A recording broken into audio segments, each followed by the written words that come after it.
Dr. Scott, how are psychiatrists and physicians fooled? And you talk about in your book, America Fooled, that these professionals are deceived, fooled? Yeah, I think it's a fair term because these are good people. These are good men and women who want to help people, but they're fully convinced. Not everyone.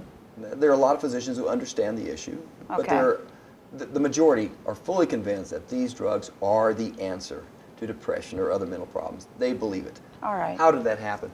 Well, it happens in lots of ways. You said there are 5 different ways? Yeah, and really more. I outlined 5 in my book, but there are really a number of ways. For example, before the drug ever is launched, the pharmaceutical industry hires the thought leaders. They cultivate the thought leaders. Who are the thought leaders?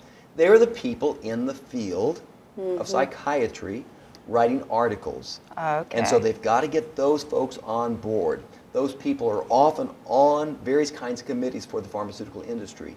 They receive various kinds of stipends, honorarium, grants of stock.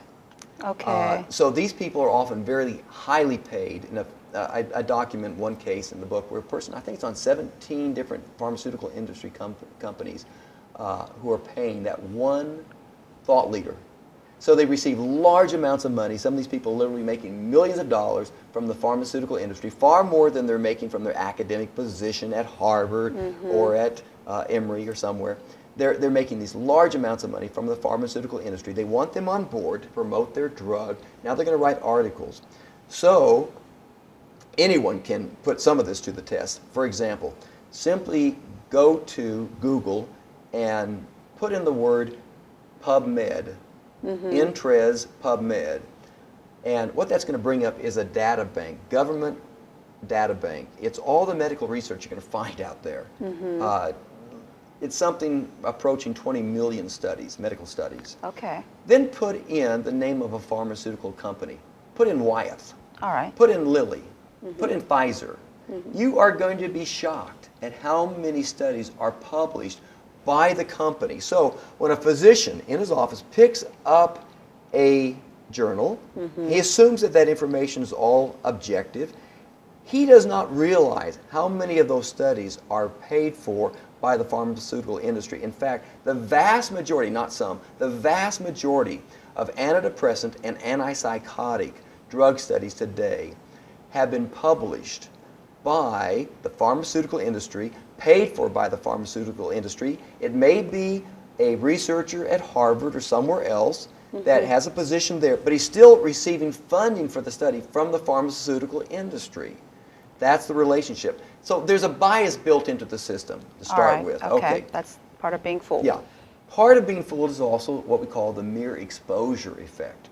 This is a psychological principle. If you were a psychology professor, you'd be very familiar with the mere exposure effect. It simply says this, and we've proven it with experimental studies. We know that we can expose you to even a new word, let you hear that word over and over. And then we ask you, what words do you like?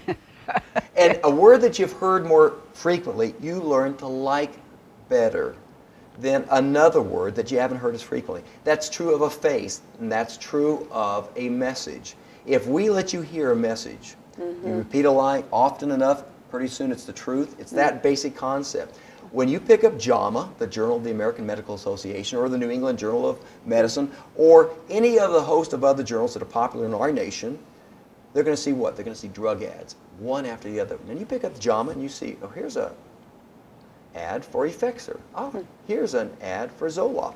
Here's an ad for Prozac. Here's an ad for Wellbutrin. Here's an, and on it goes. Okay. The thought is these must be drugs that really work.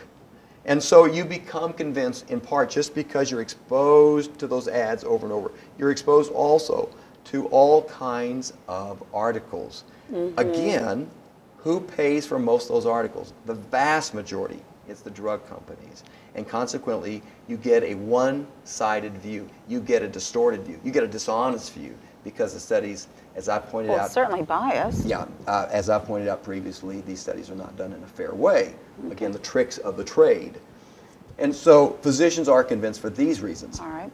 The mere exposure factor. Yeah. Another very important factor is what's called cognitive dissonance. All right. Cognitive dissonance is considered by some of the most important psychological research of the 20th century, and I tend to agree because it explains human behavior so well. It explains why we do what we do and how we do things which you would think would violate our conscience. You would think that a physician who did have some knowledge of the research, the real research on antidepressants, would say, I'm not going to do this. And yet, physicians do prescribe these drugs.